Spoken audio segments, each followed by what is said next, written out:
Welcome to Shukla study point. आप सभी का स्वागत है आपके अपने YouTube channel Shukla study point में। मैं शिवम शुक्ला आप सभी दोस्तों का हार्दिक स्वागत करता हूं। आज की वीडियो के माध्यम से हम लोग चर्चा करेंगे SOC 304 वाले कोड के पेपर के बारे में।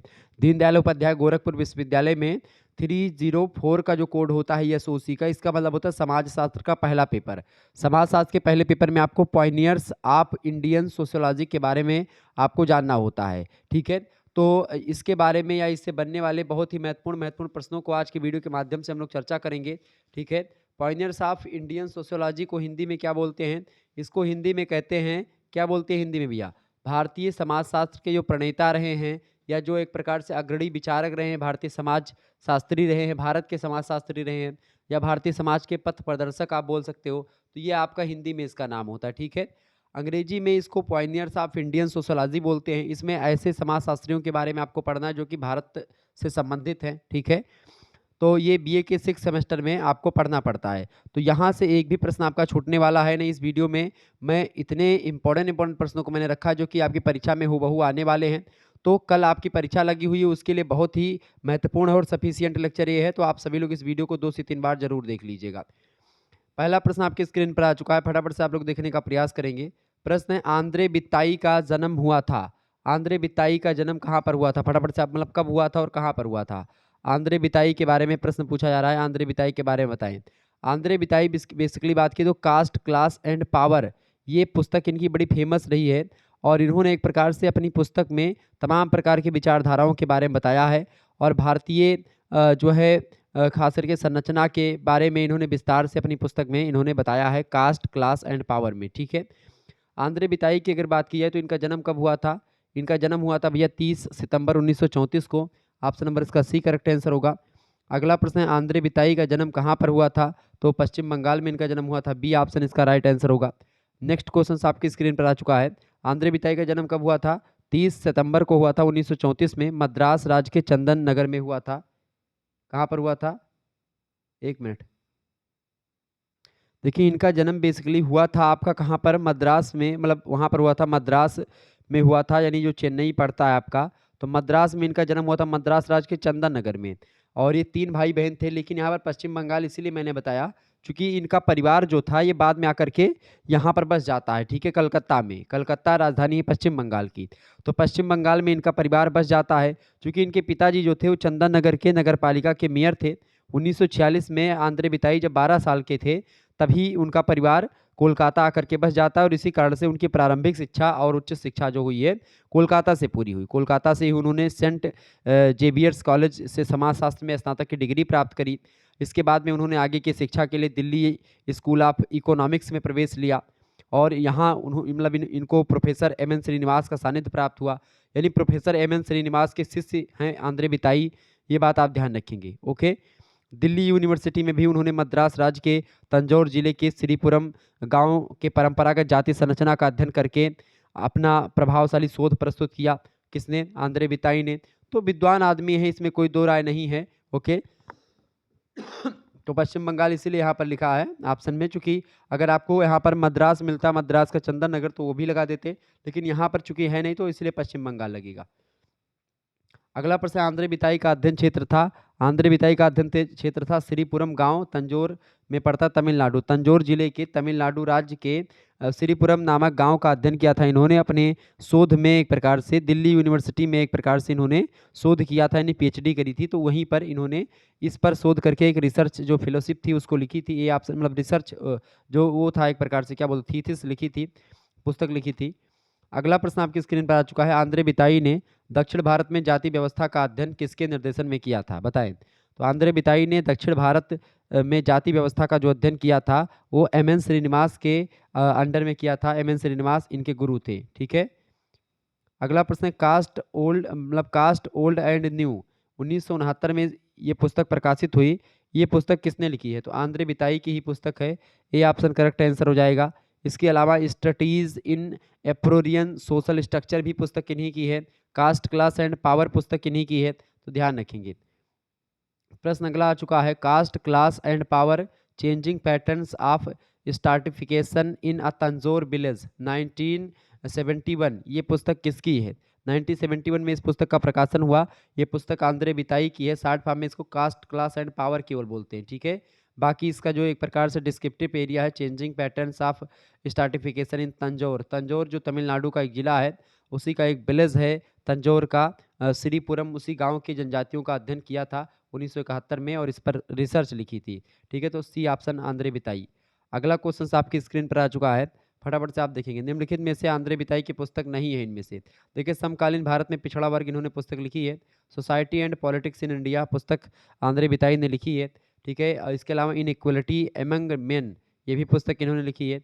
इंडियन विलेज, मतलब इंडियन विलेजेस पुस्तक जो लिखी है इन्होंने नहीं लिखी है, ठीक है। ये बात ध्यान रखेंगे। इंडियन विलेज पुस्तक एम.एन. श्रीनिवास और एक विद्वान और हैं आपके जी.एस. घुरिये, इन दोनों ने लिखी है, ठीक है। इंडियन विलेज, इंडियन साधु जैसे पुस्तकों को इन लोगों ने मिलकर के, मतलब कई भी लोगों ने लिखा है इंडियन विलेज पर, कई लोगों ने पुस्तकें लिखी हैं, ये बात आप ध्यान रखेंगे। तो डी ऑप्शन लगा देंगे, यही इनकी पुस्तक नहीं है। आगे देखेंगे, अगला प्रश्न आपकी स्क्रीन पर आ चुका है, बढ़िया प्रश्न है। काष्टा शब्द किस भाषा का शब्द है, बताएं। काष्टा शब्द किस भाषा का शब्द है भैया, फटाफट से आप लोग बताने का प्रयास करेंगे। जो काष्टा शब्द है आपका, ये काष्टा शब्द से बना हुआ है कास्ट, ठीक है। और कास्ट का मतलब क्या होता है, जाति। अब जाति व्यवस्था के बारे में कौन सबसे अधिक बताते हैं, तो सभी को पता होगा, जी.एस. घुरिये। ये जी.एस. घुरिये बहुत ज़बरदस्त तरीके से अध्ययन करते हैं इसके बारे में, ठीक है। अब बताएं, जो कास्टा शब्द है इसकी उत्पत्ति किससे हुई। कास्टा शब्द जो है ये पुर्तगाली शब्द है, बी ऑप्शन राइट आंसर होगा। अगला प्रश्न, प्रजाति तत्वों को जाति की उत्पत्ति का निर्णायक कारण किसने माना। तो प्रजाति तत्वों को जाति की उत्पत्ति का निर्णायक कारण माना है किसने, जी.एस. घुरिये ने, हर्बर्ट रिजले ने, डी.एन. मजूमदार ने, इन सभी ने माना है, डी ऑप्शन करेक्ट आंसर होगा। अगला प्रश्न, किस समाजशास्त्री ने आर्यों एवं अनार्यों के प्रजातीय एवं सांस्कृतिक संपर्क को जाति व्यवस्था के लिए उत्तरदायी माना है, बताएं। किस समाजशास्त्री ने माना भाई, तो डॉक्टर जी.एस. घुरिये ने माना था, बी ऑप्शन राइट आंसर होगा, गोविंद सदाशिवराव घुरिये। अगला प्रश्न, किसका मत है कि ब्राह्मणों ने अपने कुल और सम्मान को बनाए रखने के लिए जाति प्रथा को जन्म दिया, तो ऐसा जी.एस. घुरिये ही मानते हैं, option number A correct answer होगा। अगला प्रश्न है, कास्ट, क्लास एंड ऑक्यूपेशन नामक पुस्तक किसने लिखी है। तो कास्ट, क्लास एंड पावर तो लिखी है आंद्रे बिताई ने, लेकिन कास्ट, क्लास एंड ऑक्यूपेशन पुस्तक लिखी है डॉक्टर जी.एस. घुरिये ने, बी ऑप्शन इसका करेक्ट आंसर होगा। अगला प्रश्न है, जातीय नियोग्यता अधिनियम किस सन में पारित किया गया। जातीय नियोग्यता अधिनियम जो पारित किया गया है 1953 में पारित किया गया है, सी ऑप्शन इसका करेक्ट आंसर होगा। अगला प्रश्न, छोर का एक गांव पुस्तक के लेखक, छोर का एक गांव पुस्तक को किसने लिखा है, डी.एन. मजूमदार की पुस्तक है, ऑप्शन नंबर इसका डी करेक्ट आंसर होगा। जनजातियों को पिछड़ा हिंदू किसने कहा, बहुत ही इंपॉर्टेंट प्रश्न है। जनजातियों को पिछड़ा हिंदू किसने कहा, तो जी.एस. घुरिये ने कहा था, गोविंद सदाशिवराव घुरिये ने। अगला प्रश्न, द शेड्यूल्ड ट्राइब्स 1959 में इस पुस्तक का प्रकाशन हुआ। इस पुस्तक को किसने लिखा है, तो जी.एस. घुरिये की पुस्तक है the scheduled tribes. Scheduled tribes, schedule माने होता है एक प्रकार से जनजाति, शेड्यूल्ड ट्राइब्स का मतलब क्या होता है, शेड्यूल माने अनुसूचित होता है, ट्राइब्स मतलब होता है जनजाति, तो शेड्यूल्ड ट्राइब्स मतलब क्या हो गया आपका, जो है जनजातीय, मतलब कि अनुसूचित जनजाति, क्लियर। तो जी.एस. घुरिये ने 1959 में इस पर पुस्तक लिखी। अगला प्रश्न, races and cultures of India. Races माने होता है प्रजाति और कल्चर्स माने संस्कृति, तो एक प्रकार से बोले तो प्रजाति और संस्कृति जो भारत की है उसके बारे में पुस्तक किसने लिखी, races and cultures of India, इस पुस्तक को लिखा डी.एन. मजूमदार ने, ऑप्शन नंबर इसका सा करेक्ट आंसर हो जाएगा, ठीक है। नेक्स्ट क्वेश्चन है, जाति का परंपरागत सिद्धांत किसने प्रतिपादित किया। तो जाति का परंपरागत सिद्धांत जो है डी.एन. मजूमदार ने प्रतिपादित किया है, ए ऑप्शन करेक्ट आंसर हो जाएगा इसका, ठीक है, डी.एन. मजूमदार, क्लियर। तो इस तरीके से आप लोग समझ रहे हैं, ओके। आगे बढ़ते हैं और भी चीज़ों को जानने का प्रयास करते हैं, फटाफट से आप लोग देखने का प्रयास करेंगे। अगला प्रश्न आपकी स्क्रीन पर आ चुका है, बढ़िया प्रश्न है परीक्षा की दृष्टि से आपके। प्रश्न, जाति का प्रजातांत्रिक सिद्धांत किसने प्रतिपादित किया, बताएं। जाति का प्रजातांत्रिक सिद्धांत किसने प्रतिपादित किया, बहुत ही बढ़िया प्रश्न है परीक्षा की दृष्टि से, आप बताने का प्रयास करेंगे। जाति का प्रजातांत्रिक सिद्धांत किसके द्वारा प्रतिपादित किया गया, बताएं। तो जाति का परंपरागत सिद्धांत की अगर बात की जाए तो किसके द्वारा प्रतिपादित किया गया भैया, नेस्फील्ड, रिजले या होकार्ट या फिर ये जो है इडेटसन। तो जाति का जो प्रजातांत्रिक सिद्धांत है उसको हर्बर्ट रिजले के द्वारा प्रतिपादित किया गया, बी ऑप्शन इसका करेक्ट आंसर होगा। अगला प्रश्न, निम्नलिखित में से किसने अपने लेखन में उप आश्रित यानी अधीनस्थवादी परिप्रेक्ष्य का उपयोग किया है, बताएं किसने किया है, डॉक्टर भीमराव अंबेडकर ने किया है, बी डी ऑप्शन इसका करेक्ट आंसर होगा। अगला प्रश्न, शेड्यूल्ड कास्ट शब्द का सर्वप्रथम प्रयोग जो है कब किया गया? तो शेड्यूल कास्ट शब्द का प्रयोग सर्वप्रथम 1931 में किया गया था। सा ऑप्शन इसका करेक्ट आंसर होगा। अगला प्रश्न आपसे बन सकता है, निम्नलिखित समाजशास्त्रियों में से किसने यह अवलोकन किया या प्रस्तुत किया कि जाति व्यवस्था इंडो आर्यन संस्कृति के ब्राह्मणिक संतान है, जिसका पालन पोषण गंगा यमुना के मैदानों में हुआ है? यह कथन कहा था जे.एच. हट्टन ने। ऑप्शन नंबर इसका ए करेक्ट आंसर होगा। ध्यान रखेंगे, परीक्षा में प्रश्न आ सकता है। अगला क्वेश्चन से संख्या दर्शाती है, क्या दर्शाती है? संख्या। संख्या अस्थायित्व को दर्शाती है। ऑप्शन नंबर इसका बी करेक्ट आंसर होगा। आगे देखेंगे, नेक्स्ट क्वेश्चन है, निम्नलिखित में से किसने भारतीय समाज को जाति समाज के रूप में समझा? तो लुई डुइमा ने इसको भारतीय समाज को जाति समाज के रूप में समझा। ये बात आप ध्यान रखेंगे। ओके, आगे देखेंगे, अगला प्रश्न है, व्यवसायों के आधार पर जाति व्यवस्था की उत्पत्ति की व्याख्या किस विचारक ने प्रस्तुत की? तो व्यवसायों के आधार पर जाति व्यवस्था की उत्पत्ति की जो व्याख्या है, इसको रॉबर्ट नेसफील्ड ने प्रस्तुत की है। डी ऑप्शन इसका राइट आंसर होगा। अच्छा बताएं, लघु समुदाय की अवधारणा किसने दी है? लघु समुदाय की अवधारणा रॉबर्ट नेसफील्ड की है। रॉबर्ट नेसफील्ड, ऑप्शन नंबर इसका बी करेक्ट आंसर होगा। अगला प्रश्न, निम्नलिखित व्यक्तियों में से कौन भारतीय समाजशास्त्री हैं? आंद्रे बिताई भारतीय समाजशास्त्री हैं। ठीक है, ध्यान रखेंगे, बी ऑप्शन राइट आंसर हो जाएगा। तो इस तरीके से, अच्छा ये बताएं, सत्यशोधक समाज की स्थापना किसने करी थी? तो ज्योतिबा फूले ने करी थी सत्यशोधक समाज की स्थापना। ये प्रश्न परीक्षा में आ सकता है आपके, तो याद कर लीजिएगा। ठीक है, आगे बढ़ते हैं और भी प्रश्नों को जानने का प्रयास करते हैं। प्रश्न आपकी स्क्रीन पर आ चुका है, फटाफट से आप बताएंगे। अच्छा बताएं, social change in modern India पुस्तक किसने लिखी है? एम.एन. श्रीनिवास ने पुस्तक लिखी है। चलिए, अगला प्रश्न आपकी स्क्रीन पर आ चुका है, मॉडर्नाइजेशन ऑफ इंडियन ट्रेडिशन, बड़ी इंपॉर्टेंट पुस्तक है, बताएं मॉडर्नाइजेशन एंड इंडियन ट्रेडिशन पुस्तक किसने लिखी है? फटाफट से आप लोग बताने का प्रयास करेंगे। बड़ी जबरदस्त पुस्तक है भाई ये, बताएं। प्रश्न क्या है? प्रश्न आपका है मॉडर्नाइजेशन ऑफ इंडियन ट्रेडिशन, बताएं। अच्छा, एक पुस्तक है किनशिप ऑर्गेनाइजेशन इन इंडिया, किसने लिखा है? श्रीमती इरावती करबे ने लिखा है, किनशिप ऑर्गेनाइजेशन इन इंडिया। ये पुस्तक बड़ी फेमस है, परीक्षा में कई बार ये पुस्तक पूछी गई है, तो 100% अब की बार भी आपकी परीक्षा में आने वाला है ये प्रश्न। ठीक है, चलें, ये प्रश्न का उत्तर बताएं सभी लोग, फटाफट से आप बताने का प्रयास करेंगे। इसका राइट आंसर क्या होने वाला है, बताएं। इसका राइट आंसर क्या होने वाला भाई, सभी लोग बताने का प्रयास। अच्छा ये बताएं, प्रॉब्लम्स ऑफ इंडियन यूथ पुस्तक किसने लिखी है? प्रॉब्लम ऑफ इंडियन यूथ पुस्तक किसने लिखी है? तो उस पुस्तक को लिखा डी.पी. मुखर्जी ने, धुरजटी प्रसाद मुखर्जी डी.पी. मुखर्जी का पूरा नाम है। ये बात आप ध्यान रखेंगे। ओके, ये बढ़िया प्रश्न है परीक्षा की दृष्टि से। अच्छा बताएं, मॉडर्नाइजेशन ये पुस्तक किसने लिखी है? मॉडर्नाइजेशन ऑफ इंडियन ट्रेडिशन, तो इस पुस्तक को किसने लिखा? जी.एस. घुरिये, योगेंद्र सिंह, लुई डुइमा या किंग्सले डेविस, बताएं। मॉडर्नाइजेशन, अच्छा ये बताएं, मॉडर्नाइजेशन एंड एजुकेशन किसने लिखा है? एस.सी. दुबे ने लिखा है इस पुस्तक को। ओके, लेकिन प्रश्न क्या है? मॉडर्नाइजेशन ऑफ इंडियन ट्रेडिशन, इस पुस्तक को लिखा है प्रोफेसर योगेंद्र सिंह ने। बी ऑप्शन राइट आंसर होगा। बहुत ही जबरदस्त प्रश्न है, परीक्षा में कई बार ये प्रश्न आया हुआ है। अगला प्रश्न है, अखिल भारतीय समाजशास्त्री परिषद के अध्यक्ष कौन थे? तो अखिल भारतीय समाजशास्त्री परिषद के अध्यक्ष जो थे, प्रोफेसर योगेंद्र सिंह ही थे। Option number A correct answer होगा इसका। अगला प्रश्न, निम्नलिखित में से कौन किसने संस्कृतिकरण को पूर्व अभ्यासी समाजीकरण कहा? तो योगेंद्र सिंह ने एक प्रकार से कहा था संस्कृतिकरण को पूर्व अभ्यासी समाजीकरण। ठीक है, योगेंद्र सिंह ने। अच्छा, संस्कृतिकरण की अवधारणा किसने दी है? तो एम.एन. श्रीनिवास ने संस्कृतिकरण की अवधारणा दी है। संस्कृतिकरण की अवधारणा किसने दी है? एम.एन. श्रीनिवास ने। लेकिन अगर आपसे ये पूछे कि ये बताएं कि पुनः संस्कृतिकरण का सिद्धांत किस विचारक ने दिया? तो पुनः संस्कृतिकरण का सिद्धांत प्रोफेसर योगेंद्र सिंह ने दिया था। लेकिन संस्कृतिकरण की अवधारणा पूछे तो आप बताएंगे एम.एन. श्रीनिवास ने दिया है। ठीक है, ये बात आप ध्यान रखें। प्रोफेसर योगेंद्र सिंह का जन्म हुआ था 2 नवंबर 1932 को। ठीक है, इनकी मृत्यु 10 मई 2020 में हो गई है। ओके, इनकी एक पुस्तक बड़ी फेमस है, ideology and theory in Indian sociology. ये पुस्तक योगेंद्र सिंह की बड़ी फेमस पुस्तक है। आधुनिकीकरण की अवधारणा किसने दी है आपसे पूछेगा तो आप बताएंगे एम.एन. श्रीनिवास ने दी है। ठीक है, इसके अलावा योगेंद्र सिंह ने भी आधुनिकीकरण पर बहुत काम किया है। ओके, तो योगेंद्र सिंह बड़े विद्वान आदमी थे और इन्होंने एक प्रकार से, योगेंद्र सिंह की अगर बात की जाए तो ये एक प्रकार से भारतीय समाजशास्त्री हैं। ओके, इसके अलावा centre for the study of social system, Jawaharlal Nehru विश्वविद्यालय नई दिल्ली जो स्थित है, यानी जे.एन.यू, वहाँ से एक प्रकार से पढ़ाई पढ़ी, समाजशास्त्र के एमेरिटिस प्रोफेसर भी थे। ठीक है, और बड़े अच्छे विद्वान माने जाते हैं ये। बेसिकली लखनऊ विश्वविद्यालय मास्टर और पीएचडी की उपाधि भी प्राप्त करी। इसके अलावा ब्रह्म इंडियन सोशोलॉजिकल सोसाइटी के अध्यक्ष भी बने रहे। तो ये इनकी विद्वता में कोई कमी नहीं रही योगेंद्र सिंह के। अगला प्रश्न, संस्कृतिकरण की प्रक्रिया को किसने अग्रिम समाजीकरण कहा? संस्कृतिकरण की प्रक्रिया को किसने अग्रिम समाजीकरण कहा? तो डॉक्टर योगेंद्र सिंह ने कहा था। ऑप्शन नंबर इसका सी करेक्ट आंसर होगा। संस्कृतिकरण क्या होता है? संस्कृतिकरण जब कोई उच्च जाति के लोगों के क्रियाकलाप, भाव, भाषा, रहन-सहन, पहनावा, ओढ़ावा जब कोई निम्न जाति के लोग अपनाते हैं तो वही संस्कृतिकरण होता है। तो इसको अग्रिम समाजीकरण कहा किसने? प्रोफेसर योगेंद्र सिंह ने।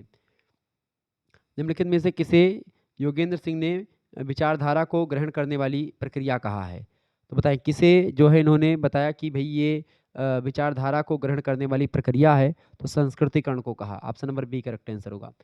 अगला प्रश्न, किसने बताया कि साधारणतः आधुनिक होने का अर्थ फैशनेबल से लिया जाता है? किसने कहा? तो ये योगेंद्र सिंह ने बताया था कि आधुनिकीकरण का मतलब होता है फैशनेबल। ठीक है। अगला प्रश्न, निम्नलिखित में से किस समाजशास्त्री ने आधुनिकीकरण को एक सांस्कृतिक प्रत्यय माना? तो आधुनिकीकरण को एक सांस्कृतिक प्रत्यय प्रोफेसर योगेंद्र सिंह ही मानते हैं। बी ऑप्शन करेक्ट आंसर होगा। अगला प्रश्न, किस समाजशास्त्री का मत है कि जाति में होने वाले परिवर्तन को समुत्थान और लचीलेपन की दृष्टि से देखा जाना चाहिए? किसने कहा? तो प्रोफेसर योगेंद्र सिंह ही मानते हैं। Option number A correct answer होगा इसका। आगे देखेंगे, अगला प्रश्न आपके स्क्रीन पर आ चुका है। ये बढ़िया प्रश्न है परीक्षा की दृष्टि से। वीडियो को लाइक और चैनल पर अगर नए हैं तो सब्सक्राइब जरूर कर दीजिएगा। ऐसे ही प्रश्न आपकी परीक्षा में पूछे जाएंगे, ये बात आप ध्यान रखेंगे। प्रश्न आपसे क्या पूछा गया? भारत में समाजशास्त्र का अध्ययन महत्वपूर्ण है। भारत में समाजशास्त्र का अध्ययन महत्वपूर्ण है। क्यों महत्वपूर्ण है भाई? बताएं। सामाजिक समस्याओं के निराकरण के लिए, या फिर सामाजिक नियोजन के लिए, या फिर ग्रामीण पुनर्निर्माण के लिए, या फिर इन सभी के लिए? तो ये बढ़िया प्रश्न आपकी परीक्षा के दृष्टि से पूछ लिया गया है। भारत में समाजशास्त्र का अध्ययन क्यों महत्वपूर्ण है? तो इन सभी कारणों से भारत में समाजशास्त्र का अध्ययन जो है महत्वपूर्ण है। तो इसका करेक्ट आंसर क्या हो जाएगा? इसका करेक्ट आंसर क्या होगा भाई? सभी लोग बताने का प्रयास करेंगे। बिल्कुल डी ऑप्शन इसका करेक्ट आंसर हो जाएगा। क्योंकि भारत में समाजशास्त्र का जो अध्ययन किया जाता है वो इन सभी कारणों से किया जाता है। ठीक है। इन सभी का निराकरण मतलब कि सामाजिक समस्याओं के निराकरण के लिए, सामाजिक नियोजन के लिए और सामाजिक पुनर्निर्माण के लिए। डी ऑप्शन इसका होगा उपरोक्त तो सभी। आगे देखेंगे, अगला प्रश्न है, भारतीय जनसंख्या को 7 वर्गों में मंगोलाइड, इंडो आर्यन, द्रविड़, मंगोलो द्रविड़, आर्य द्रविड़, साहित्यो द्रविड़ और तुर्को ईरानी, इसमें किसने विभाजित किया? ये सब प्रजातियां हैं। तो प्रजातियों में किसने बांटा है? हर्बर्ट रिजले ने बांटा है। बी ऑप्शन इसका करेक्ट आंसर होगा। ठीक है। किसने बांटा है? हर्बर्ट रिजले ने बांटा है। अगला प्रश्न है, भारत में समाजशास्त्र की प्रथम पत्रिका का प्रकाशन किस विद्वान के द्वारा और कब किया गया? बताएं।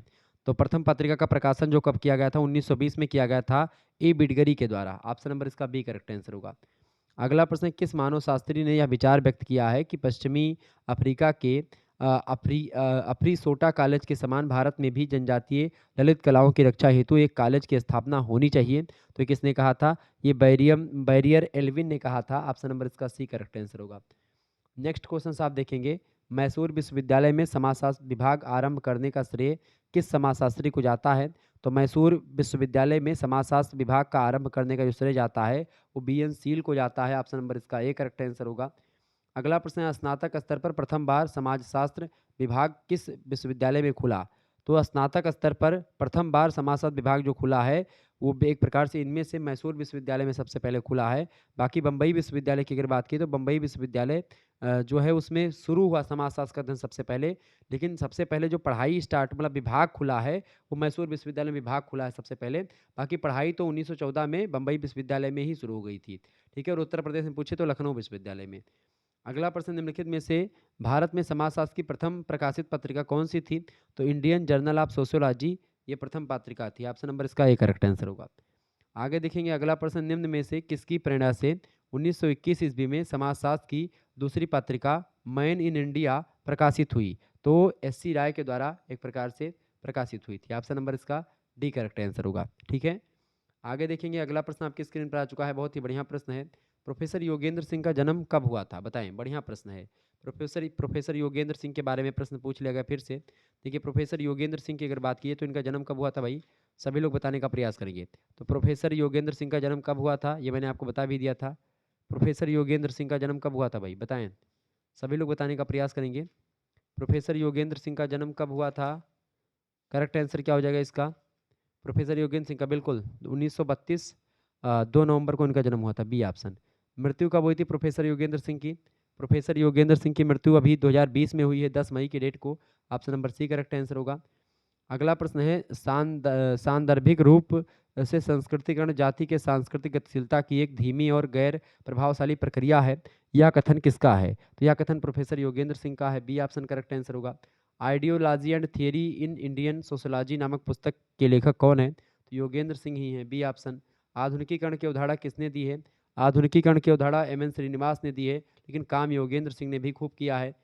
अगला प्रश्न है, भारत में विविधता की एकता की संकल्पना में इस्लामीकरण की प्रघटना की जांच किसने करी? तो भारत में विविधता में एकता की संकल्पना में इस्लामीकरण की प्रघटना की जांच प्रोफेसर योगेंद्र सिंह के द्वारा की गई थी। ए ऑप्शन इसका राइट आंसर होगा। और लास्ट क्वेश्चन, मतलब योगेंद्र सिंह से बहुत बढ़िया प्रश्न है ये आपका। Culture change in India, identity and globalization नामक पुस्तक किसने लिखी है? तो प्रोफेसर योगेंद्र सिंह की बड़ी फेमस पुस्तक है ये। बी ऑप्शन राइट आंसर होगा। ध्यान रख लीजिएगा, परीक्षा में आपसे ये प्रश्न आ सकता है। प्रश्न बहुत ही महत्वपूर्ण है और परीक्षा की दृष्टि से आपके आ चुका है। Modernization and education, modernization and education किसकी पुस्तक है बताएं? अच्छा, इंडियन साधुज पुस्तक के लेखक कौन है? तो जी.एस. घुरिये हैं। ठीक है, ओके, ये बात आप ध्यान रखेंगे। आगे देखेंगे प्रश्न आपके। अच्छा, social change in modern India M N. Srinivas की पुस्तक है। प्रश्न क्या पूछा गया आपसे? प्रश्न पूछा गया भैया मॉडर्नाइजेशन एंड एजुकेशन पुस्तक के लेखक।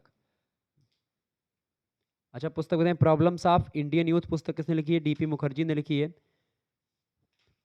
ये प्रश्न क्या है आपका? मॉडर्नाइजेशन एंड एजुकेशन किसकी पुस्तक है?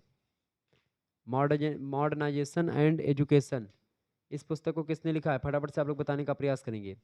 इंपॉर्टेंट क्वेश्चन है आपकी परीक्षा की दृष्टि से, ऐसे ही प्रश्न आएंगे आपकी परीक्षा में। ठीक है, बताएं सभी लोग, फटाफट से आप लोग बताने का प्रयास करेंगे। किसने लिखा है इस पुस्तक को? तो मॉडर्नाइजेशन एंड एजुकेशन पुस्तक को लिखा एस.सी. दुबे ने। ऑप्शन नंबर इसका ए करेक्ट आंसर हो जाएगा। ठीक है, एस.सी. दुबे का पूरा नाम श्यामा चरण दुबे। अगला प्रश्न आपकी स्क्रीन पर आ चुका है। किस समाजशास्त्री ने सामुदायिक विकास कार्यक्रमों का मूल्यांकन किया और इसे भारतीय समाज के हित में बताया? तो एस.सी. दुबे ने ही बताया था। Option number A correct answer होगा। ये प्रोफेसर मतलब डॉक्टर एस.सी. दुबे ने जनजातियों के सरकार को कितने भागों में बांटा गया बताएं? Doctor SC. दुबे के जनजातियों के सरकार को कितने भागों में बांटा था? तो उन्होंने 3 भागों में बांटा। B option. अगला प्रश्न है, किसका कथन है कि सामाजिक पद में कोई भी परिवर्तन गतिशीलता है? सामाजिक पद में अगर कोई भी परिवर्तन होता तो उसी को गतिशीलता कहते हैं, ऐसा एस.सी. दुबे का मानना था। डी ऑप्शन राइट आंसर होगा। निम्नलिखित में से कौन भारतीय परिवार पर किए गए अपने कार्य के लिए प्रसिद्ध हैं? तो कौन है? श्यामाचरण मुखर्जी, मतलब श्यामाचरण दुबे जो हैं, ये भारतीय परिवार पर किए गए अपने कार्य के लिए प्रसिद्ध हैं। Option number A correct answer होगा। अगला प्रश्न है, सामाजिक गतिशीलता का तात्पर्य उच्च या निम्न सामाजिक परिस्थितियों में गमन करना है। यह परिभाषा किस विद्वान की है? यह परिभाषा भी एस.सी. दुबे ने ही दी है। अगला प्रश्न, एस.सी. दुबे के द्वारा वर्णित मतलब कि अनुष्ठानिक पवित्रता के 2 चरण होते हैं। कौन कौन से? एक शारीरिक स्वच्छता और एक सामाजिक दूरी। बिल्कुल, ए ऑप्शन इसका राइट आंसर होगा। अगला प्रश्न, किसने कहा कि प्रभावी व्यक्ति होते हैं, प्रभावी जाति नहीं होती है? प्रभावी व्यक्ति होते हैं, प्रभावी जाति नहीं होती है। एस.सी. दुबे का फेमस कथन है। ध्यान रख लीजिएगा, परीक्षा में प्रश्न आपके पूछा जा सकता है। ओके, ये ध्यान रखेंगे। अच्छा, Indian changing villages, India's changing villages पुस्तक किसने लिखी है? एस.सी. दुबे की ही पुस्तक है। इसके अलावा मानव और संस्कृति, ह्यूमन एंड कल्चर पुस्तक किसने लिखी है? एस.सी. दुबे ने ही लिखी है। एस.सी. दुबे का जन्म 1922 में हुआ था, ये बात आप ध्यान रखेंगे। और एस.सी. दुबे ने समीरपेट गांव का अध्ययन किया था। तमिलनाडु में पड़ता समीरपेट गांव। ठीक है, वहां पर इन्होंने मतलब उस गांव का अध्ययन किया था एस.सी. दुबे ने। एक भारतीय ग्राम पुस्तक भी एस.सी. दुबे की ही है। तो ये सब पुस्तकें बड़ी फेमस हैं, परीक्षा में आ सकती हैं। अगला प्रश्न आपकी स्क्रीन पर आ चुका है, फटाफट से आप लोग देखने का प्रयास करेंगे। Social change in modern India बताएं। फटाफट से आप लोग बताने का प्रयास करेंगे, इसका करेक्ट आंसर क्या हो जाएगा? Social change in modern India पुस्तक के लेखक। Social change in modern India, बढ़िया प्रश्न है, परीक्षा की दृष्टि से बताएं। अच्छा, डाइवर्सिटीज एवं मॉडर्न इंडियन कल्चर पुस्तक किसने लिखी? डी.पी. मुखर्जी की पुस्तक है। 1942 में पुस्तक लिखी है। सर्वश्रेष्ठ पुस्तक है उनकी, ध्रुजटी प्रसाद मुखर्जी की। प्रश्न क्या पूछा गया आपसे? आपसे पूछा गया भैया social change in modern India पुस्तक के लेखक बताएं। सभी लोग बताने का प्रयास करेंगे। बड़ी फेमस पुस्तक है। अभी मैंने इससे पहले इसका उत्तर आपको बताया था। आप लोगों ने अगर नहीं सुना होगा। अच्छा बताइए, कंट्रीब्यूशन टू इंडियन सोशोलॉजी पुस्तक किसने लिखी है? एम.एन. श्रीनिवास ने इस पुस्तक को लिखा है। Social change in modern India पुस्तक किसने लिखी है? एम.एन. श्रीनिवास ने ही लिखी है। ए ऑप्शन करेक्ट आंसर होगा। इंडियन विलेज पुस्तक किस समाजशास्त्री की है? तो इंडियन विलेज पुस्तक जो है एम एन श्रीनिवास ने लिखा है, ठीक है। एम एन श्रीनिवास ने इस पुस्तक को लिखा है। एम एन श्रीनिवास का जन्म 1916 में हुआ था, ठीक है। मैसूर नरसिम्हाचार्य श्रीनिवास इनका पूरा नाम है, ठीक है। मैसूर विश्वविद्यालय में 1936 में सामाजिक दर्शन शास्त्र में बीए ऑनर्स किया था और उनकी बहुचर्चित संस्कृतिकरण की अवधारणा ने उन्हें पूरे संसार में फेमस कर दिया। 1938 में एमए की डिग्री प्राप्त करी और उसके बाद में आप देखते हैं ये आगे बढ़ते और भी आगे पढ़ाई करते हैं, ठीक है। 1948 ईस्वी में रामपुरा गांव की कुल जनसंख्या 1523 थी और गांव में 19 बिंदु जातियां थीं, मतलब हिंदू जातियां थीं तथा मुसलमान निवास करते थे। और इस तरीके से उन्होंने अध्ययन किया उसका, रामापुरा गांव का, ठीक है। ये बात आप ध्यान रखेंगे। और एम एन श्रीनिवास प्रभु जातियों की विशेषताओं को दक्षिण भारत में या दक्षिणी समाज में देखते हैं, ठीक है। अच्छा ये बताएं, वोट बैंक की परिकल्पना किसने की थी? एम एन श्रीनिवास ने ही करी है, ये बात भी ध्यान रखेंगे। अगला क्वेश्चन है, caste and race in India पुस्तक के लेखक, caste and race in India पुस्तक को किसने लिखा है? जी एस घुरिये ने लिखा है।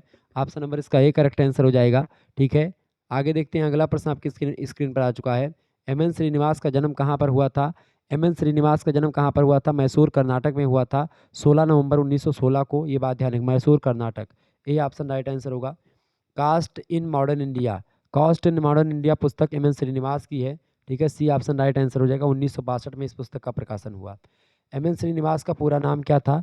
इनका पूरा नाम है मैसूर नरसिम्हाचार्य श्रीनिवासन, ऑप्शन नंबर इसका बी करेक्ट आंसर होगा। अगला प्रश्न आपकी स्क्रीन पर आ चुका है, दी रिमेंबर्ड विलेज, दी रिमेंबर्ड विलेज नामक पुस्तक के लेखक कौन है? तो एम एन श्रीनिवास इस पुस्तक को लिखते हैं। 1978 में इस पुस्तक का प्रकाशन हुआ है, ये बात आप ध्यान रखेंगे। प्रश्न 100% सब आने वाले हैं। संस्कृतिकरण, पश्चिमीकरण तथा आधुनिकीकरण की अवधारणा किसने प्रस्तुत करी? संस्कृतिकरण, पश्चिमीकरण और आधुनिकीकरण की अवधारणा एम एन श्रीनिवास की अवधारणा है। तो आपसे कोई भी प्रश्न पूछेगा संस्कृतिकरण की अवधारणा, आधुनिकीकरण की अवधारणा और पश्चिमीकरण की अवधारणा, तो सारी की सारी अवधारणाएं एम एन श्रीनिवास ने दी हैं। संस्कृतिकरण की अवधारणा किसने दी है भाई? एम एन श्रीनिवास ने दी है, ए ऑप्शन करेक्ट आंसर होगा, ठीक है। ए एम एन श्रीनिवास ने संस्कृतिकरण की अवधारणा दी है, ठीक है। आगे देखेंगे, अगला प्रश्न है, दक्षिण भारत के मैसूर जिले के रामापुरा गांव पर क्षेत्रीय अध्ययन किसने किया था? तो एम एन श्रीनिवास ने किया था, ठीक है। ओके, 1948 ईस्वी में किया था, ये बात भी ध्यान रखेंगे। अगला क्वेश्चन आपकी स्क्रीन पर आ चुका है, बहुत ही महत्वपूर्ण प्रश्न है। ऐसे ही प्रश्न आपकी परीक्षा में आएंगे, ये बात आप ध्यान रखेंगे। मुखर्जी, डीपी मुखर्जी के बारे में आपसे प्रश्न पूछा जा रहा है। प्रश्न है कि मुखर्जी द्वारा रचित रचनाएं नहीं है, बताएं। मुखर्जी द्वारा रचित रचनाएं नहीं हैं, कौन सी रचना नहीं भाई? फटाफट से आप लोग बताने का प्रयास करेंगे। मुखर्जी के द्वारा रचित रचनाएं नहीं हैं। राधा कमल मुखर्जी की बात यहाँ पर हो रही है, ठीक है, डीपी मुखर्जी की नहीं, राधा कमल मुखर्जी। राधा कमल मुखर्जी का जन्म हुआ था 7 दिसंबर 1889 को, ठीक है, ये बात आप ध्यान रखेंगे। और ये जो है राधा कमल मुखर्जी बरहामपुर में अर्थशास्त्र के शिक्षक जो है 1940 में बन जाते हैं। इनको प्रेमचंद रामचंद्र पुरस्कार भी मिला 1915 में। लखनऊ विश्वविद्यालय के कुलपति बनते 1955 में और 1957 तक 2 वर्षों तक कुलपति रहते हैं, ये बात आप ध्यान रखेंगे। तो मुखर्जी द्वारा रचित रचनाएं कौन सी नहीं? राधा कमल मुखर्जी की रचनाओं में देखें, the foundation of Indian economics, regional sociology, ये पुस्तकें इनकी हैं। इसके अलावा the land problems of India, ये पुस्तक भी इनकी है। द स्टडी ऑफ इम्पेरियर अशोका, इस पुस्तक को इन्होंने नहीं लिखा है, तो इसका करेक्ट आंसर यही होगा, सी ऑप्शन। आगे देखेंगे, अगला प्रश्न आपकी स्क्रीन पर आ चुका है।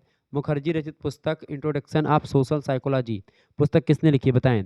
इंट्रोडक्शन ऑफ सोशल साइकोलॉजी पुस्तक के लेखक कौन है? तो ये राधा कमल मुखर्जी इस पुस्तक को के लेखक हैं। 1928 में इस पुस्तक का प्रकाशन हुआ है, ये ऑप्शन राइट आंसर होगा, ध्यान रखेंगे। अगला प्रश्न, मुखर्जी की रचना इनमें से कौन सी है? देखें, field and farmers of youth, ये पुस्तक इन्होंने लिखी है। Regional and balance of man, ये भी पुस्तक इनकी है। मैन एंड हिज हैबिटेशन, ये भी पुस्तक राधा कमल मुखर्जी की है, यानी कि डी लगा देंगे, आल पुस्तकें इन्हीं की, यानी सभी पुस्तकें। अगला प्रश्न, मुखर्जी की कौन सी पुस्तक 1938 में प्रकाशित हुई है? देखिए, रीजनल बैलेंस ऑफ मैन पुस्तक 1938 में प्रकाशित हुई है, ये ऑप्शन इसका करेक्ट आंसर होगा। अगला प्रश्न आपकी स्क्रीन पर आ चुका है, निम्नलिखित पुस्तकों में से मुखर्जी द्वारा पुस्तक कौन सी रचित नहीं है? देखिए, मुखर्जी की पुस्तक जो है इनमें से कौन सी नहीं है? रेसेस लैंड एंड फूड पुस्तक इनकी है। The social function of ant, ये भी पुस्तक इनकी है। The social structure of Baluch पुस्तक इनकी है। इंडियन साधुज पुस्तक जो है ये जी एस घुरिये की पुस्तक है, ये बात आप ध्यान रखेंगे, क्लियर। आगे देखेंगे, अगला प्रश्न है, मुखर्जी के अनुसार मानवीय सभ्यता का अध्ययन किन स्तरों पर किया जाना चाहिए?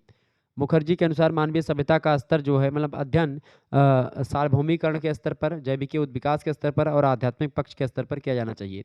डी ऑप्शन इसका राइट आंसर होगा। अगला क्वेश्चन आपकी स्क्रीन पर आ चुका है, आपने किस पुस्तक में मुखर्जी मतलब कि आपने किस पुस्तक में मुखर्जी ने यह विचार व्यक्त किया है कि किसी व्यक्ति का व्यक्तित्व वह है जो निर्णय करता है, अपनी रुचि के अनुसार कार्यों का विकल्प तैयार करता है और मूल्यों को पूरा करने का प्रयास करता है। तो इनकी पुस्तक है पर्सनालिटी, उसमें इन्होंने बताया है। ये ऑप्शन करेक्ट आंसर हो जाएगा।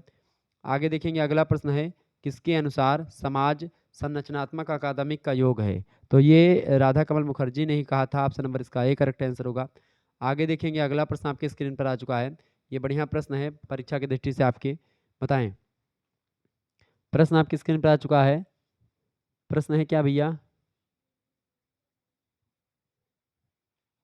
प्रश्न आपकी स्क्रीन पर आ चुका है। श्यामा चरण दुबे, प्रश्न क्या है? श्यामा चरण दुबे यानी कि एस.सी. दुबे द्वारा रचित पुस्तक the study of complex culture कब प्रकाशित हुई? बताएं। फटाफट से आप लोग बताने का प्रयास करेंगे। इसका राइट आंसर क्या हो जाएगा? बहुत ही महत्वपूर्ण प्रश्न है आपकी परीक्षा की दृष्टि से, बताएं। पुस्तक देखें, एस.सी. दुबे की बात की तो ये इंडियन विलेज पुस्तक इनकी 1922 में जन्म लिया, 1996 में मृत्यु हो जाती है। भारत के प्रसिद्ध मानव शास्त्री, समाजशास्त्री के रूप में इनका नाम जाना जाता है। श्यामा चरण दुबे का जन्म हुआ था मध्य प्रदेश के नरसिंहपुर में 25 जुलाई 1922 को, ठीक है। 74 वर्ष की आयु में 4 फरवरी 1996 में इनका निधन हो जाता है। नागपुर विश्वविद्यालय से इन्होंने राजनीतिक विज्ञान में स्नातकोत्तर परीक्षा उत्तीर्ण की थी, यानी एमए की परीक्षा, ठीक है। इंडियन विलेज पुस्तक इनकी बड़ी फेमस है, 1955 में प्रकाशित हुई, ठीक है। इसके अलावा इन्होंने कई पुस्तकें लिखी, द कमर Indian village, India's changing village, ठीक है, institution building for community development. इसके अलावा contemporary India and its modernization. इसके अलावा जो है ट्राइबल हेरिटेज ऑफ इंडिया 1977 में प्रकाशित पुस्तक है। ऐसे तमाम प्रकार की मॉडर्नाइजेशन एंड डेवलपमेंट पुस्तक इनकी है, ठीक है, 1988 में प्रकाशित हुई है। ट्रेडिशन एंड डेवलपमेंट पुस्तक 1990 में प्रकाशित है। अंडरस्टैंडिंग चेंज ये पुस्तक 1990 में प्रकाशित है। 1990 में इंडियन सोसाइटी पुस्तक भी इन्होंने लिखी है। तो कई पुस्तकों के लेखक हैं ये। इनका क्या नाम है? श्यामा चरण दुबे। ग्राम का अध्ययन बहुत ज़्यादा किया है, इंडियन विलेज इनकी पुस्तक बहुत ही फेमस है, ठीक है, ये बात आप ध्यान रखेंगे। प्रश्न आपसे पूछा गया कि इनके द्वारा रचित पुस्तक the study of complex culture पुस्तक के प्रकाशन कब हुआ? 1965 में हुआ है। ये ऑप्शन राइट आंसर होगा। अगला प्रश्न, श्यामा चरण दुबे द्वारा रचित पुस्तक explanation and management of change का प्रकाशन कब हुआ? तो इस पुस्तक का प्रकाशन 1971 में हुआ है। ये ऑप्शन राइट आंसर होगा। अगला प्रश्न, contemporary India and its modernization का प्रकाशन कब हुआ? तो इस पुस्तक का प्रकाशन कब हुआ? एस.सी. दुबे की पुस्तक है, 1974 में इसका प्रकाशन हुआ। ये ऑप्शन राइट आंसर होगा इसका। अगला प्रश्न, श्यामा चरण दुबे द्वारा रचित रचना, श्यामा चरण दुबे द्वारा रचित रचना है इनमें से, देखें, द कमर इंडियन विलेज पुस्तक इनकी है, इंडिया चेंजिंग विलेज ये भी पुस्तक इनकी है, ट्राइबल हेरिटेज ऑफ इंडिया, ये तीनों पुस्तकें जो हैं एस.सी. दुबे की हैं। Option number D correct answer हो जाएगा उपरोक्त सभी पुस्तकें। अगला प्रश्न, श्यामा चरण दुबे द्वारा रचित रचना इंडियन सोसाइटी का प्रकाशन कब हुआ? इंडियन सोसाइटी का प्रकाशन कब हुआ है? 1990 में प्रकाशन हुआ है। ए ऑप्शन करेक्ट आंसर होगा। अगला प्रश्न, अंडरस्टैंडिंग चेंज किसकी पुस्तक है? अंडरस्टैंडिंग चेंज पुस्तक के लेखक हैं श्यामा चरण दुबे यानी एस.सी. दुबे। ए ऑप्शन राइट आंसर होगा। मॉडर्नाइजेशन एंड डेवलपमेंट पुस्तक के लेखक, मॉडर्नाइजेशन और डेवलपमेंट पुस्तक को एस.सी. दुबे ने ही लिखा है। ए ऑप्शन करेक्ट आंसर होगा। इंडिया चेंजिंग विलेज पुस्तक की रचना किसने की है? तो इंडियाज चेंजिंग विलेजेस पुस्तक श्यामा चरण दुबे यानी एस.सी. दुबे की है। A option. प्रभु जाति के तत्व कौन से हैं? प्रभु जाति के तत्व की अगर बात की तो जनसंख्या शक्ति उनके पास, भूमि पर अर्थ शक्ति भी, राजनीतिक शक्ति, ये सब प्रभु जाति के पास होती है। प्रभु जातियों में जो बड़ी जातियां हैं वही प्रभु जातियां कहलाती हैं, जैसे ब्राह्मण, क्षत्रिय, ये सब। अगला प्रश्न, धर्मनिरपेक्षता का अर्थ क्या है? धर्मनिरपेक्षता का अर्थ क्या है भाई? धर्मनिरपेक्षता का अर्थ होता है विभिन्न धर्मों का सहअस्तित्व, अन्य धर्मों के प्रति श्रद्धा, राज्य का अपना कोई धर्म नहीं होगा, ठीक है, ये सब माना कि धर्मनिरपेक्षता के अर्थ में आता है। डी ऑप्शन राइट आंसर हो जाएगा। अगला प्रश्न, पश्चिमीकरण को किस तरह की अवधारणा माना जाता है? तो पश्चिमीकरण को तटस्थ अवधारणा माना जाता है। सी ऑप्शन राइट आंसर होगा। अगला प्रश्न, पश्चिमीकरण की अवधारणा किसने प्रस्तुत की है? तो पश्चिमीकरण की अवधारणा जो है एम.एन. श्रीनिवास ने प्रस्तुत करी है। कब करी है? 1966 में करी है। ओके, ये बात आप ध्यान रखेंगे। क्लियर? आगे देखेंगे, बहुत ही महत्वपूर्ण प्रश्न ये सब आ रहे हैं। इंडियन कल्चर आ सोशोलॉजिकल स्टडी के रचनाकार कौन है? बढ़िया प्रश्न है, परीक्षा की दृष्टि से बताएं। प्रश्न क्या आ चुका है भाई? प्रश्न आपकी स्क्रीन पर आ चुका है। बढ़िया प्रश्न है। प्रश्न है इंडियन कल्चर के बारे में। इंडियन कल्चर आ सोशोलॉजिकल स्टडी के रचनाकार बताएं। इंडियन कल्चर और सोशोलॉजिकल स्टडी के रचनाकार हैं DP Mukherjee, ध्रुजटी Prasad Mukherjee. Option number इसका ए करेक्ट आंसर होगा।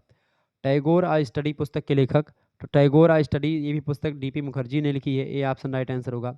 On Indian history a study in method पुस्तक के रचनाकार कौन है, तो डीपी मुखर्जी ने ही लिखी है पुस्तक, ए ऑप्शन। अगला प्रश्न, संस्कृति के समाजशास्त्र के जनक कौन थे, संस्कृति के समाजशास्त्र के जनक हैं डीपी मुखर्जी, ऑप्शन नंबर इसका ए करेक्ट आंसर होगा। अगला प्रश्न है, अपनी कृति on Indian history a study in method में इतिहास को समझने के लिए किस पद्धति का प्रयोग किया, तो इसमें मतलब इन्होंने डीपी मुखर्जी ने तो मार्क्सवादी पद्धति का, ए ऑप्शन राइट आंसर होगा।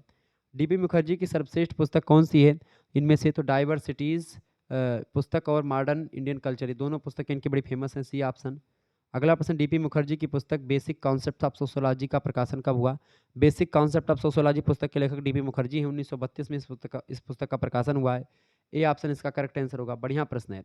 अगला प्रश्न है, personality and the social science की रचना कब हुई, personality and the social science पुस्तक लिखी गई 1924 में, इन्हीं की पुस्तक है, ध्रुजटी प्रसाद मुखर्जी की। प्रॉब्लम्स ऑफ इंडियन यूथ का प्रकाशन कब हुआ, ये भी पुस्तक इन्हीं की है, ठीक है। तो प्रॉब्लम्स ऑफ इंडियन यूथ पुस्तक का प्रकाशन हुआ 1946 में, सी ऑप्शन राइट आंसर होगा। अगला प्रश्न, यह मानना किसका था कि मार्क्सवाद वह सिद्धांत है जिसे समाज के अध्ययन में प्राथमिकता दी जानी चाहिए, तो ये डीपी मुखर्जी का मानना था, सी ऑप्शन राइट आंसर होगा।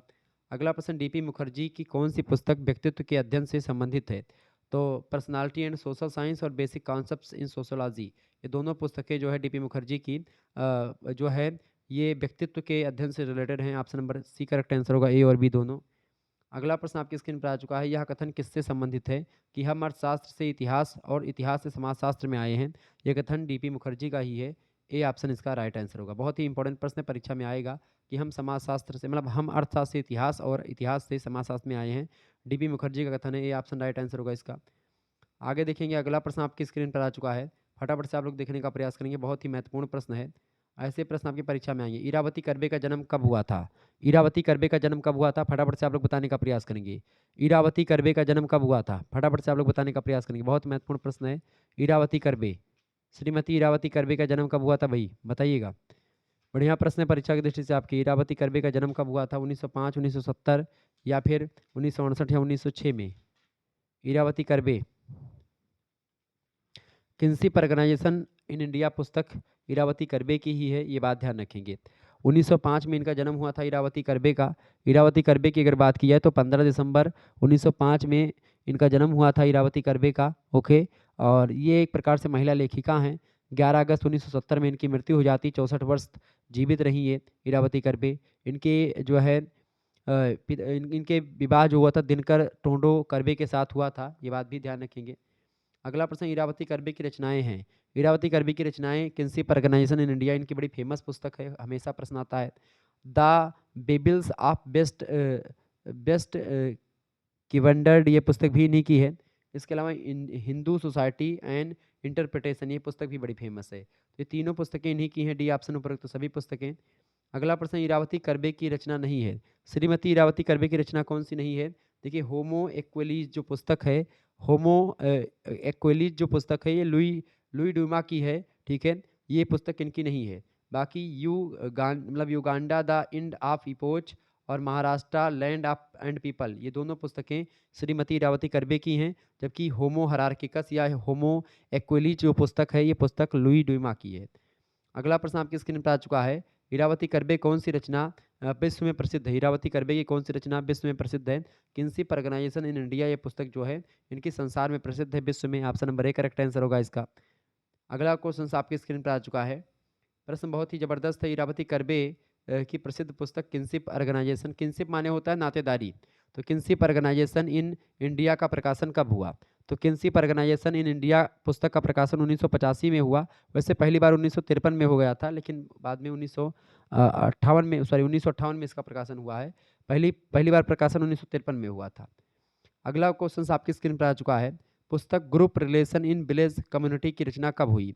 Group relation in village community की रचना हुई 1963 में, ऑप्शन नंबर इसका ए करेक्ट आंसर होगा। आगे देखेंगे, नातेदारी को समझने के लिए श्रीमती इरावती कर्वे ने संपूर्ण भारत को कितने सांस्कृतिक क्षेत्रों में बांटा है, तो बताएं कितने सांस्कृतिक क्षेत्रों में, 4 सांस्कृतिक क्षेत्रों में। अगला प्रश्न, किन्सिप ऑर्गेनाइजेशन इन इंडिया का प्रकाशन कब हुआ इस पुस्तक का? इस पुस्तक का प्रकाशन 1953 में हुआ था पहली बार, ठीक है, ध्यान रखेंगे। लेकिन इसका जो मुख्य प्रकाशन हुआ वो 1958 में जाकर के हुआ, लेकिन 1953 आपको मिलेगा तो 1953 ही लगाएंगे, ठीक है। अगर 1953 ना मिले तब 1958 की तरफ आप जाएंगे। क्लियर? अगला प्रश्न आपके स्क्रीन पर आ चुका है, फटाफट से आप लोग देखने का प्रयास करेंगे। मोस्ट इंपोर्टेंट क्वेश्चन है आपकी परीक्षा की दृष्टि से। ग्राम्य नगर शब्द का प्रयोग सर्वप्रथम किसने किया था, बताएं। ग्राम्य नगर शब्द का प्रयोग सर्वप्रथम किसने किया था? फटाफट से आप लोग बताने का प्रयास करेंगे। बढ़िया प्रश्न परीक्षा की दृष्टि से आपसे पूछ लिया गया है। ग्राम जो है, ग्राम्य नगर शब्द का प्रयोग सबसे पहले किसने किया था, बताएं। बढ़िया प्रश्न परीक्षा की दृष्टि से आपके आ चुका है। ग्राम्य नगर शब्द गाल्बिन ने, बिल्कुल करेक्ट आंसर हो जाएगा, गाल्बिन ने ही किया था। ग्राम्य नगर शब्द का सब सर्वप्रथम प्रयोग किसने किया था? गाल्बिन ने किया था। ए ऑप्शन इसका राइट आंसर हो जाएगा। अगला प्रश्न, निम्नलिखित में से कौन सा कारण जजमानी व्यवस्था के विघटन का उत्तरदायी नहीं? जजमानी व्यवस्था, जजमानी व्यवस्था जो है एक प्रकार से जाति व्यवस्था का ही एक रूप है। जाति व्यवस्था में जजमानी व्यवस्था मतलब कि जैसे कि मान लेते पंडित जी हैं तो पंडित जी के कई जजमान होंगे, ऐसे नाई की जजमानी होती है, कुम्हार की अपनी जजमानी होती है, मतलब सभी का कि भाई 10 घर में हम जो है बर्तन देंगे। इस तरीके से जजमानी व्यवस्था होती है गाँव वगैरह में कि हम इतने कि ये गांव हमारी जजमानी है, वो गांव हम जाएंगे कथा बाँचने। इस तरीके से पंडित जी लोगों की होती है। नाई की जजमानी भी होती है कि भाई इतने में हम शादी वादी करवाने के लिए जाएंगे। तो ये सब होता है जजमानी व्यवस्था में। जजमानी व्यवस्था के विघटन के लिए उत्तरदायी कारक कौन से हैं? ग्रामीण समाज में पाई जाने वाली एकता जो है ये एक प्रकार से उत्तरदायी कारण नहीं है। बाकी बढ़ती हुई जनसंख्या, औद्योगिकरण और जमींदारी उन्मूलन, ये सब जजमानी व्यवस्था के विघटन के कारण हैं। अगला प्रश्न, निम्नलिखित में से कौन सा एक समूह रक्त संबंध का पर आधारित है? रक्त संबंध पर परिवार आधारित होता है। ए ऑप्शन राइट आंसर होगा इसका। अगला प्रश्न, निम्नलिखित में से किसने पहली बार भारत में एक औद्योगिक नगर का सर्वेक्षण किया तथा सांख्यिकीय अवधारणाओं और साधनों का प्रयोग किया? बताएं किसने किया था? तो डी.एन. मजूमदार ने किया। ऑप्शन नंबर इसका ए करेक्ट आंसर होगा। अगला प्रश्न आपकी स्क्रीन पर आ चुका है। डी.एन. मजूमदार यानी कि धीरेन्द्र नाथ मजूमदार पूरा नाम, इनका जन्म कब हुआ था? 1903 में इनका जन्म हुआ था, ठीक है। Okay, DN. मजूमदार का जन्म कहाँ पर हुआ था? इनका जन्म पटना में हुआ था, डी.एन. मजूमदार का। ओके, ये बात ध्यान रखेंगे। अच्छा बताएं, जाति नियोगिता अधिनियम किस सन में पारित किया गया? 1953 में पारित किया गया था।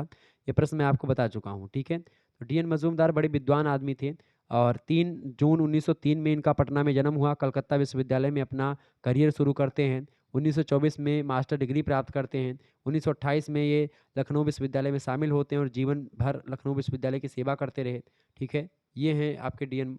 मजूमदार। क्लियर? आगे देखेंगे अगला प्रश्न आपके स्क्रीन। तो डी.एन. मजूमदार जन्म कहाँ हुआ था इनका? पटना में, ए ऑप्शन।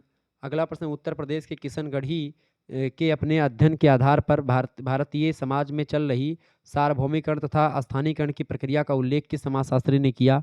तो किसने किया था? मैकी मैरियट ने किया था। ऑप्शन नंबर इसका सी करेक्ट आंसर होगा, मैकी मैरियट राइट आंसर होगा। अगला प्रश्न है और लास्ट प्रश्न है, भारत में सर्वप्रथम किस विश्वविद्यालय में समाजशास्त्र का अध्ययन कार्य शुरू किया गया? तो भारत में सर्वप्रथम किस विश्वविद्यालय में समाज का अध्ययन कार्य शुरू किया गया समाजशास्त्र का? तो बम्बई विश्वविद्यालय में शुरू किया गया था। ऑप्शन नंबर इसका डी करेक्ट आंसर होगा। 1914 में बम्बई विश्वविद्यालय में समाजशास्त्र का अध्ययन प्रारंभ हो गया। और अगर आपसे पूछे उत्तर प्रदेश में, तो उत्तर प्रदेश में सबसे पहले लखनऊ विश्वविद्यालय में समाजशास्त्र का अध्ययन प्रारंभ हुआ है। क्लियर? ये बात आप ध्यान रखेंगे। ये क्लियर हो गई आपके। इसके अलावा एक बात और आपको बता दूं, अगर आप लोग अभी तक हमारे दूसरे चैनल को करिकुलर मास्टर को सब्सक्राइब नहीं किए हैं तो को करिकुलर मास्टर यूट्यूब चैनल को आप सब्सक्राइब कर लीजिएगा। बहुत ही महत्वपूर्ण आपके लिए है चैनल, ठीक है। आपको वहाँ पर हर एक सब्जेक्ट की वीडियोस मिलती रहेगी, तो को करिकुलर मास्टर यूट्यूब चैनल को आप सब्सक्राइब कर लीजिएगा, बहुत ही महत्वपूर्ण है। और यहाँ से आपका एक भी प्रश्न छूटेगा नहीं। लगभग आपने 150 से अधिक ऑब्जेक्टिव टाइप के प्रश्नों को आज की वीडियो के माध्यम से समझ लिया। मिलते हैं फिर नेक्स्ट वीडियो में, तब तक के लिए जय हिंद जय भारत। आप सभी का बहुत बहुत धन्यवाद। हमारे साथ जुड़ने के लिए इसी प्रकार से अपना प्यार बनाए रखेंगे। Okay, good night, I love you, बहुत बहुत धन्यवाद।